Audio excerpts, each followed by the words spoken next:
Well, what is up, Revive 2019? It is Saturday morning of one of my favorite weekends of the entire year, and I am so excited that each and every one of you are here this morning, because I do not believe that it's by accident or by chance that you are here, but I believe that God has a plan for each and every one of you being here. And my name is Austin. If you don't know me, I've been teaching in Velocity for the past couple of months, and I am so excited this Saturday morning.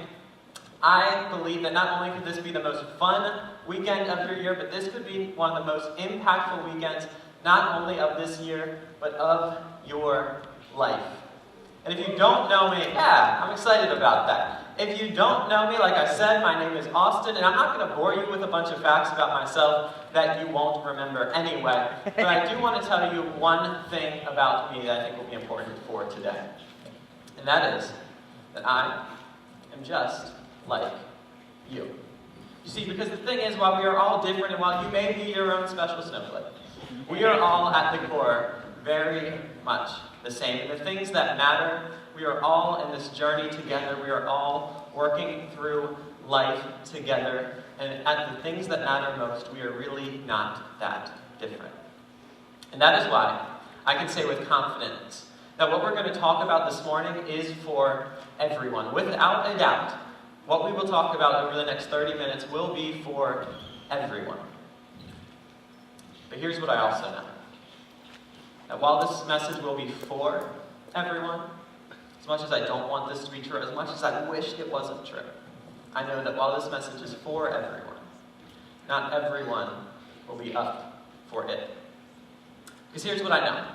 I know if you came in here today, quite frankly, you're comfortable just sitting in the passenger seat of your life as you watch your life drive by. If you're comfortable just blending in and going through the motions each day, if you're comfortable just the status quo and letting things remain the same and just watching your life from the bleachers, then maybe, just maybe, while this message is for you and no hard feelings, maybe at this point you are not up for it.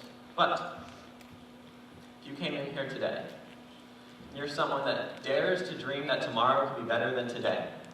If you're a person coming in here today and saying, maybe I could be more than what the people around me think I could be.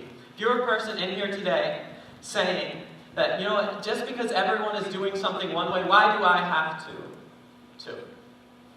If you're comfortable with the idea of breaking the status quo and pushing towards a better tomorrow, then maybe, just maybe, I suggest for the next 30 minutes, you lean in with eyes and ears open, because this could change everything.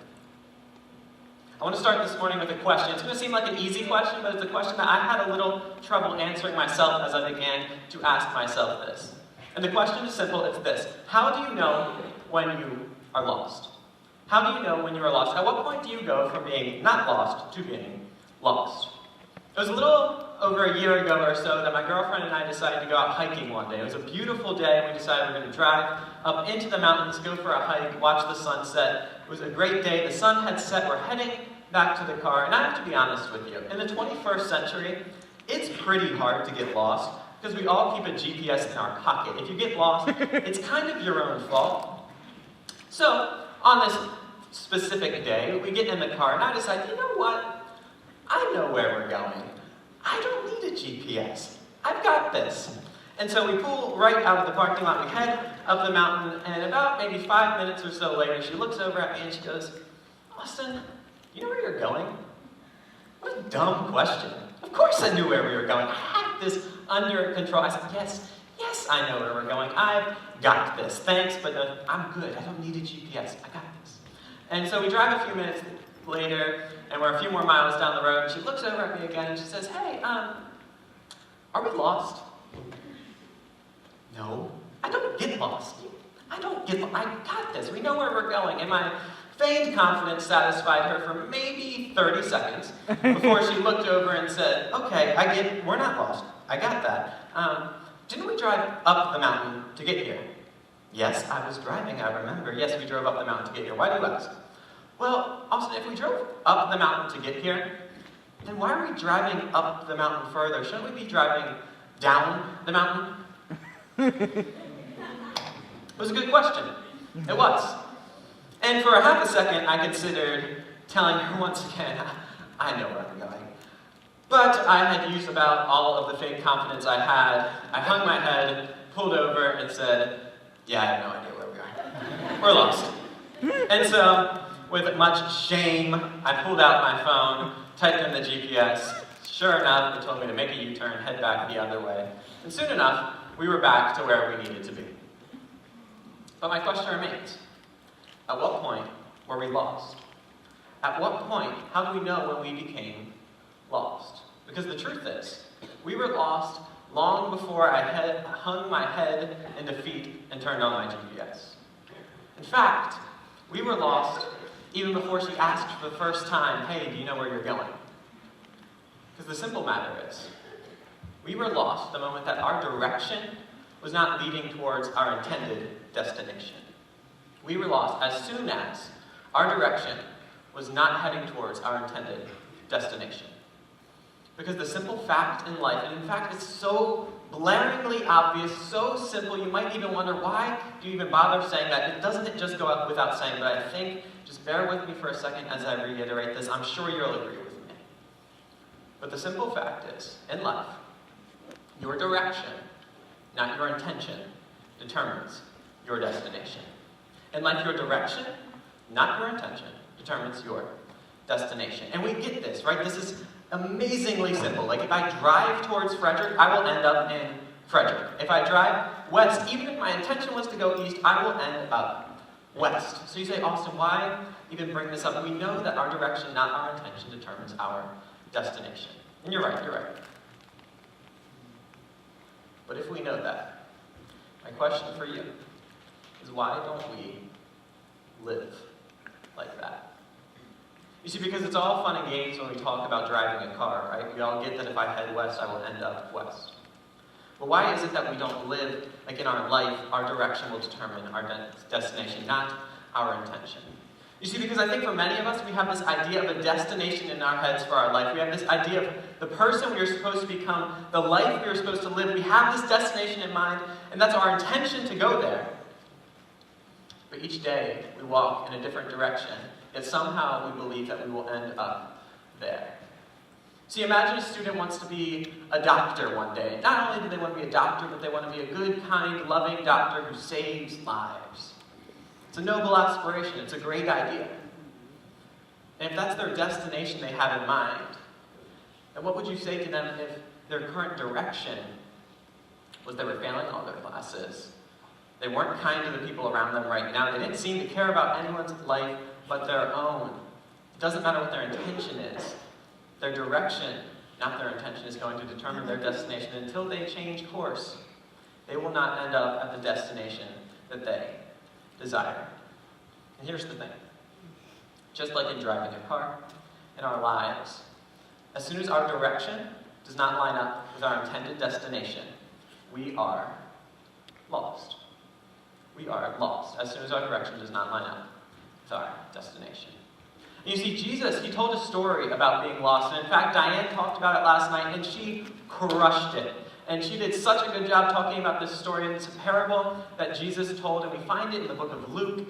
And he tells this story about the good shepherd. And this good shepherd, he has 100 sheep, but one of them wanders off. And in a reckless, amazing display of love, this shepherd, he chases after that one sheep because he so desires that not even one sheep get lost. And as we should when we approach this parable, because that's what it's about, we often look at it in terms of, look at that shepherd. Who could ever possibly love like that? And as Diane told us in that story, the shepherd, it represents Jesus and how he chases after us. But there is another side of that parable. There's the sheep. The sheep in that story, well, the sheep are us.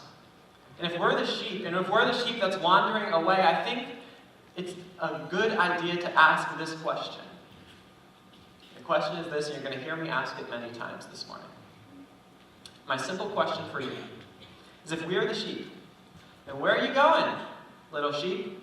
Where are you going, little sheep? Because for whatever reason, the sheep is heading in a direction that's not going to line up with the destination that they're supposed to be at, and they become lost. So I say, where are you going, little sheep? And I think for so many of us, we're that lost sheep. or that sheep that has wandered away, and we might not even realize it. Because I think for many of us, we become that lost sheep, not because we no longer like the intended destination, not because we're no longer interested in going towards the direction in our life that we're supposed to, not because we don't want to be the person that we know we should be, but because we slowly begin to take our eyes off of where we're going and we look down only at where we are, and we get so caught up in the busyness of school and sports and what our parents want from us and what our teachers want from us, and we're so stressed in our daily lives that we only look right where our feet are, and we lose sight of where we're going. And when we lose sight of where we're going, we begin to do something called drifting. We begin to drift. I don't even think we notice it at first, and I don't even think we mean to. But because we're not looking where we're going, slowly but surely we take one step this way, only looking at our feet, not realizing we're moving in the wrong direction. And before we know it, we look up and we realize, I'm so far from where I wanted to be. See, when I think of drifting, I think of surfing. Some of you know me and you know that I love to surf. I've been surfing since I was in 5th grade, and there are a few things I love more than surfing. Put me in or near the water, and I am happy as could be. And if I find myself at the beach, you can expect that you will find me out on a surfboard. So oftentimes when I'm at the beach, I'll wake up really early, I'll wax up my surfboard, head out onto the beach before anyone else is awake, and I'll paddle out while the beach and the ocean is empty. And as much as I love surfing and the wonder of walking on water, which I think is why Jesus did it, by the way. Just kidding. As much as I love surfing, I also just love sitting out on my board in the ocean, feeling the ocean rise and fall, watching the birds fly by and scoop fish out of the water. It is so peaceful. And oftentimes, as I'm out there, long before anyone else is awake, I'll just sit there and stare off towards the horizon. And when you stare into the nothingness of the horizon of the ocean, it's all just blue, and you can't really tell where you are. In that moment, you could be anywhere. And if you asked me in that moment, hey, Austin, where are you going? I'd say, why are you asking me that? Because I'm not even moving. Austin, where are you going? I'm sitting still. But I'd be wrong.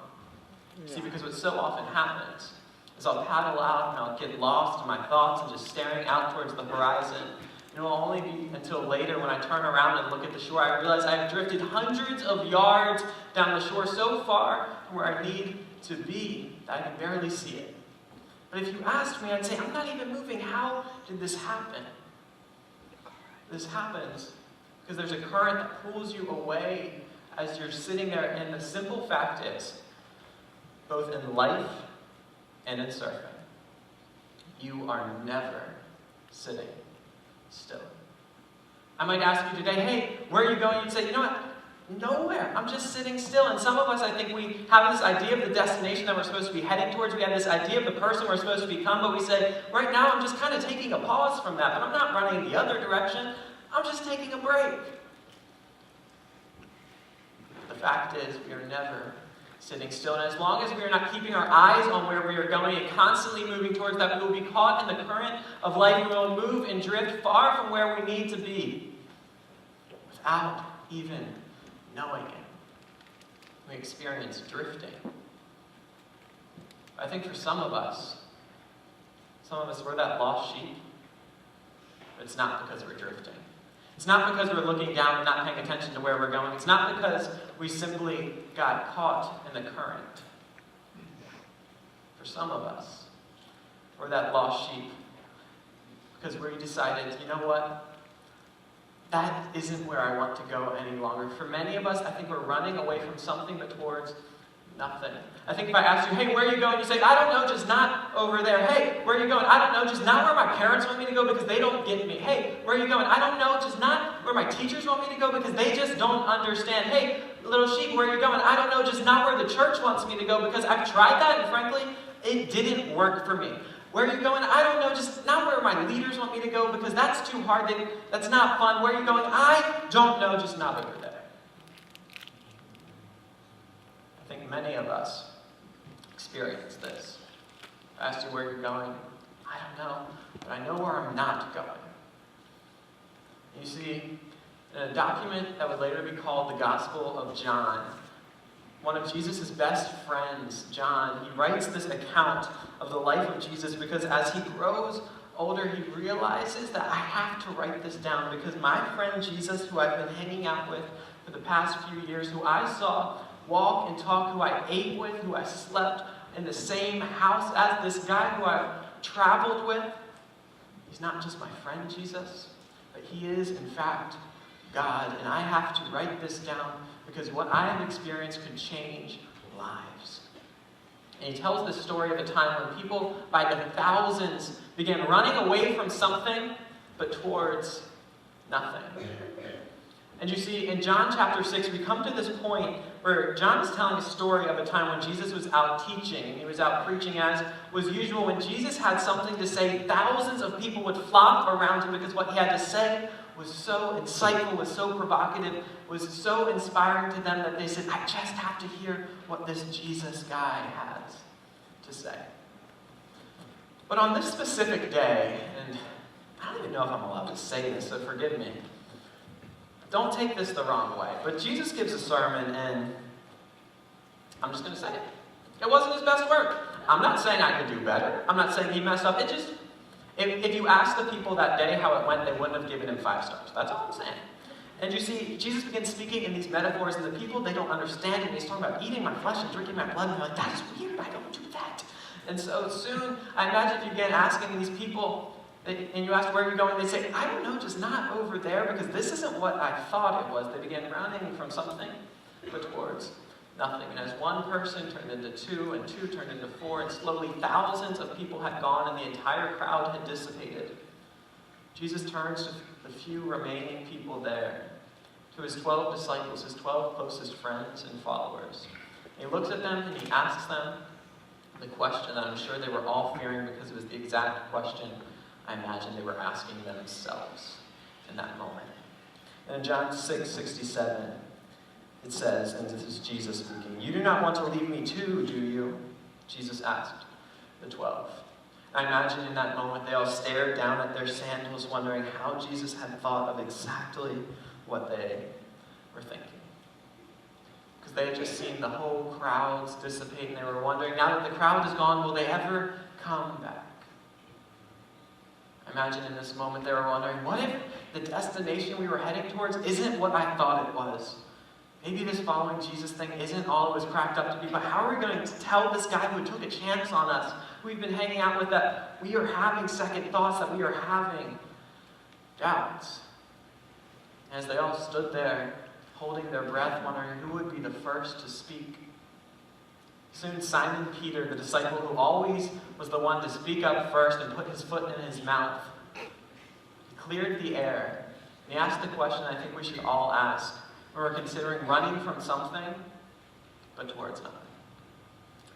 And in John 6:68, it says, Simon Peter answered him, Lord, to whom shall we go? Lord, to whom shall we go? Because what he realized in this moment is that far too many of us in life, far too many of us are wandering towards nothing rather than running towards something in the fastest, most easy way to waste our lives and to spend our lives drifting aimlessly or running away from something but towards nothing. The fastest way to come to the end of our life and realize we've done a lot, we've put in a lot of years but haven't done much living. The fastest way to come to these regrets and say, what have I done with my time here? Is to wander and drift aimlessly or to run away from something but towards nothing. But the thing is, we don't do this intentionally. We don't do this because we're out to come to the end of our life and ask, what have I done? This happens because drifting is easy. Drifting is so easy. Running away from something but towards nothing, deciding, I'm going to push away from that, but not really towards anything, that's easy. And I know this. I know this all too well. Because that is me. You see, I grew up in the church. Like a lot of you probably. I grew up in the church, but unlike a lot of people who grow up in the church, I wasn't just going through the motions. I was all in And I think from a young age, I looked at Christianity like I looked at a lot of things in my life, something to be really, really good at, that I had every intention of making a game and one that I would do nothing but win. And as I looked at Christianity, I saw that missionaries seem to be the ones that are doing it right. So from a young age, before I was even 10 years old, I decided, I'm going to be a missionary. I'm going to travel far, far away. I'm going to translate the gospel. I'm going to be the best Christian there ever was.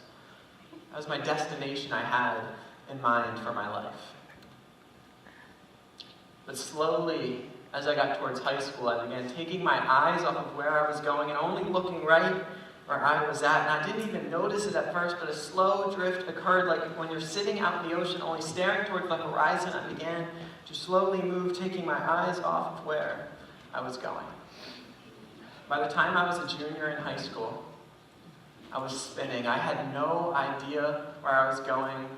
I was a person with no direction or destination, and it just so happens that that's the exact time in your life when everyone decides they're going to start asking you every time they see you, what are you going to do with your life? What are you going to become? Where are you going to go to school? What are you going to study? What are you going to do? What are you going to do? What's your destination? And I had no idea. And then, at that time in my life, a perfect storm began to brew in my life. See, in the summer before my junior year started, my sister, who had been chronically ill for some time, overnight lost her ability to walk. I watched my sister, who was once this vibrant person, I watched her brain no longer be able to register how to balance, and she could no longer walk. And I watched my older sister become dependent on us, wheelchair bound.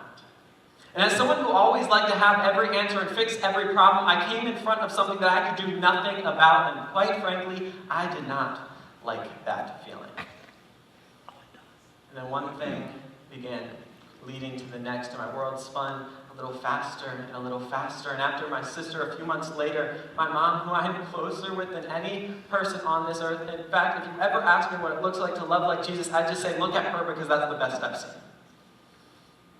And a few months later, my mom was diagnosed with breast cancer, and yet again, I stared a problem in the face that I had no answer to. And things began spinning faster and faster, and then two things coincided in my life in my junior year. The first was that I became very close with one of my teachers, and a guy I really looked up to, and he was a staunch atheist. And the second was it just so happened in that same year, I was hurt deeply by some people that I looked up to as these representatives of Christianity and the church in my life, and rather than looking up to them as role models, now all I could equate them with was hypocrite. And my teacher, who I was becoming close with, at first he would show me these videos of different atheists like Christopher Hitchens, and at first I just kind of watch and listen and sit back, and then slowly I'd kind of laugh along. I think they're kind of right. Soon enough I was in on the joke. And what started as a slow drift away from the person I was supposed to be and the things I was supposed to do and the life I was supposed to live became a full-on sprint away from something but towards nothing. If you ask me, Austin, where are you going? I'd say, I have no idea. Just not over there. Not over there, because that's not what it was all cracked up to be. I remember one day walking through my house and passing by my Bible that I used to read every single morning, and looking down at it and realizing I haven't even touched that in over a year. And what should have been for me a moment where I looked back at the horizon, or looked back at the shore and realized how far I've drifted, all I thought in that moment was, that's interesting. And I kept walking. And it was at the end of my junior year I found myself in Peru. I was teaching English for a month, because in this whole time, it wasn't like I didn't want to do good. In fact, I wanted nothing more than to be a good person. I just had no idea where I was going, so I found myself on this missions trip. But unlike a lot of the missions trips I've been on that I went with the church, this time I decided I'm going to go with a non-religious organization, because frankly, I don't need the church to be a good person. I've got this on my own. And so one night, a night I'll never forget, we were staying up late, and there was a bunch of us, and for the first time I was in a place where no one knew me as the perfect church kid who had all the answers. I didn't have to put up a facade of someone with no doubts or questions, a facade of someone who wasn't spinning and not knowing where they were going. For the first time, no one knew me. So as we sat up late one night, the topic of religion came up. And soon enough, one of them leaned over and looked at me and said, "Hey, Austin, are you into religion and all that?" I remember with cold indifference just looking back at them and saying, "No, that's not really me." I remember in that moment looking at myself, and like a surfer who had just turned back to the horizon, turned back to the shore, realizing, wow, I am really far away. But frankly, the paddle back looked long, hard, and uninteresting. So I shrugged it off. I said, "Isn't that interesting? I've come a long way, I guess." Oh well. It wasn't until a few months later that a day occurred that I will never, ever forget. I was sitting there one day just taking some time to think. It's something that I love to do. I love to just spend time quietly just thinking about things. And that day I asked myself the question that I've asked all of you this morning. I said, "Austin, where are you going, man? I see you're running away. I see you're running really hard, but where are you going? What are you pushing away from? What is all this leading you towards?" I had to look at myself and say, I have no idea where I'm going. I'm lost. And I looked at what I was pushing away from in my relation with the church, and I realized I wasn't pushing away from Jesus. And this whole time, I never had any problem with Jesus, and I began looking at him with new eyes. I couldn't even bring myself to read the rest of my Bible, but I said, "You know what? Let me look at Jesus." And as I did that, I looked at Jesus with fresh eyes. I realized that in Jesus, I saw a life more beautiful than anything I had ever seen. I saw him pointing me towards a version of myself that I didn't even understand how I could be that, but I saw something that I wanted with everything that I had. I saw Jesus pointing towards something so good, a destination so meaningful, that I said, wow, that is where I'm going. That is where I want to spend my life going. And I looked at my relation with the church, and I'll never forget asking myself this question. A question that has shaped my life since and will probably shape the rest of my life. I asked myself, Austin, are you going to be part of the problem or part of the solution? Because frankly, I can run away from the rest of my life. I can say it's just filled with hypocrites, it's no good, it doesn't even look like Jesus. Why would I need that? And I asked, okay, and what good is that going to do? And when I looked back at Jesus, I saw in Jesus something so good, and I realized that he loved that thing. So I was going to, too. That I was going to commit myself to making that, the church, the thing that I was running away from, something that people wanted to run towards. And on that day, I realized something that Simon Peter had realized 2,000 years earlier. You see, because in John 6:68, he didn't just end with, Lord, to whom shall we go? As if there was some better option that he was going to be waiting for. Like, Jesus, just tell me where to go because I just need to know. No. John 6:68 says, Simon Peter answered him, Lord, to whom shall we go? You have the words of eternal life. What he realized in that moment is, yes, you are free to run towards anything you want. You can pick any destination you want. But he was saying, Lord, where are we going to go? Because you alone are pointing us towards a life that actually matters. You alone are pointing us towards a version of ourselves that is more beautiful and better than anything we could have ever possibly imagined, and more impactful than we could ever be if we were not following you. Lord, to whom shall we go? Because you have the words of eternal life. What he realized, what I realized just a lot later than him, is when you have something worth living for, you need nothing more.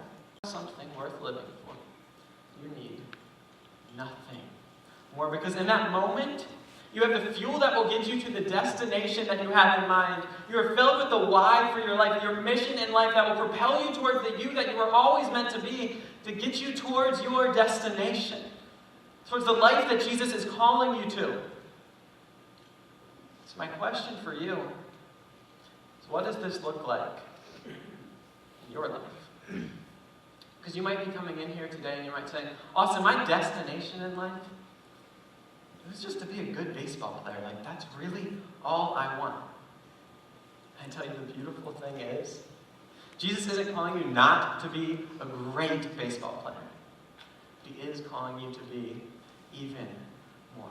Because our destination in life is so much more about who we are becoming than what we are going to do. So I'd say to you, I'd say, oh, my destination is just to be a good baseball player. I'd say, yes, but even more than that, it is to be a good baseball player who uses that as a platform to show the love of Jesus to those around them. It is to be the good baseball player that is the role model for the younger players, the baseball player that lifts the team just by being there. You might say, I just wanted to be a scientist, I want to be a teacher. And I'd say, yes, that's great, but you are even more than that, because your destination is not about what you are going to do, but who you are becoming. That is your what in life. That is your vision, and it is your why. Your why that will propel you there. It is your why that will allow you to move in that direction and to wake up every day and say, yes, I know the current is pushing me the other way, but I'm going to keep my eyes on where I'm going and paddle towards that, because I know that what's in that direction, the life I was always meant for. It's the life I will find, and the only place where I will find purpose and passion and meaning unlike anything else I could ever imagine. You see, in John 10:10, Jesus says, I came so that you might have life and have it to the full.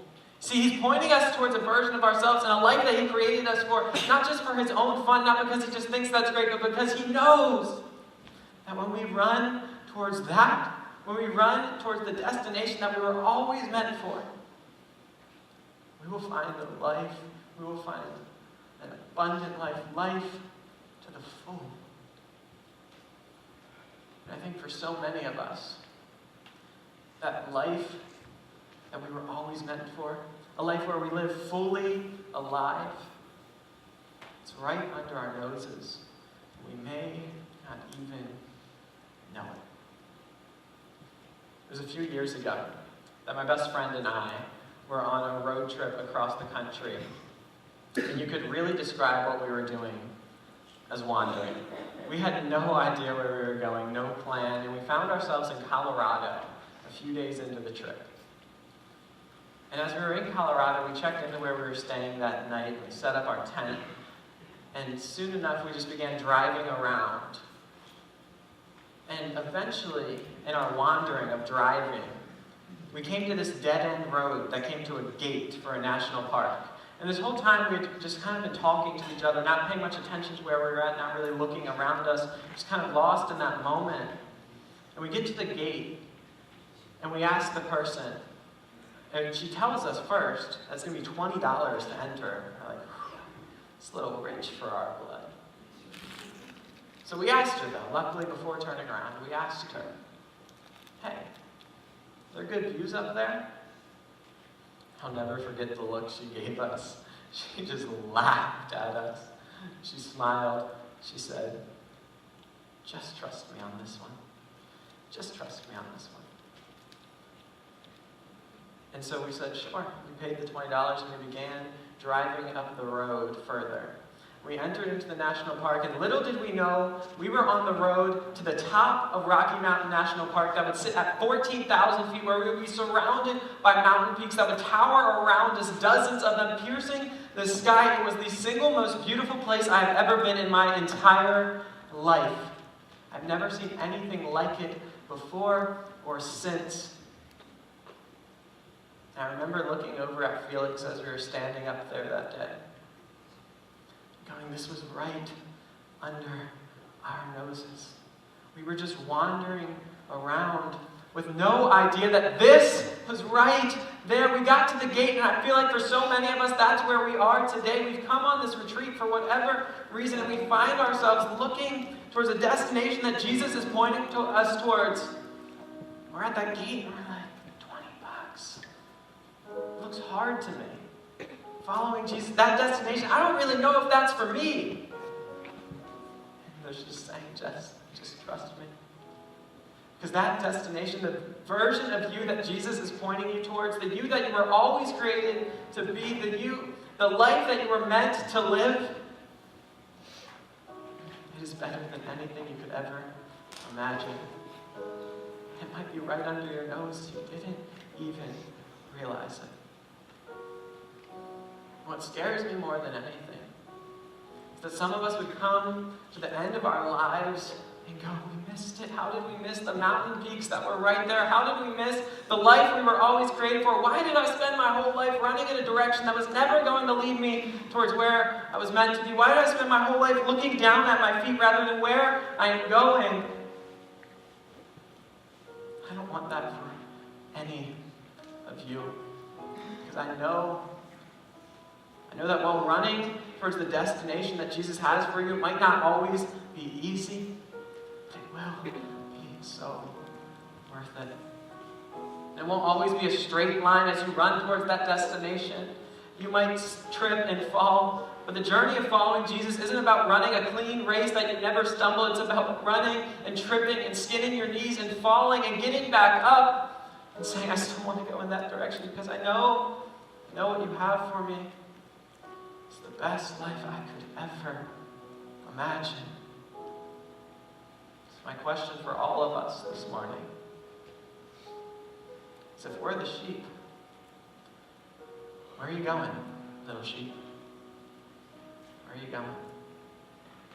Let's pray.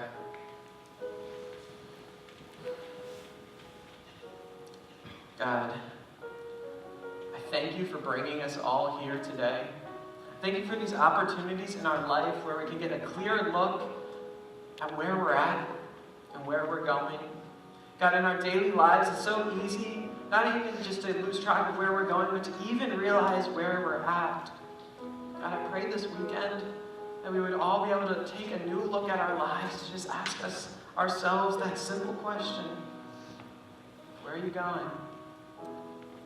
Because our direction, not our intention, it's going to determine our destination. And I want for each and every student in here this morning to realize that you are calling them to a destination that is better than they could ever imagine. God, we love you. We praise you, for it's in your name that we pray. Amen.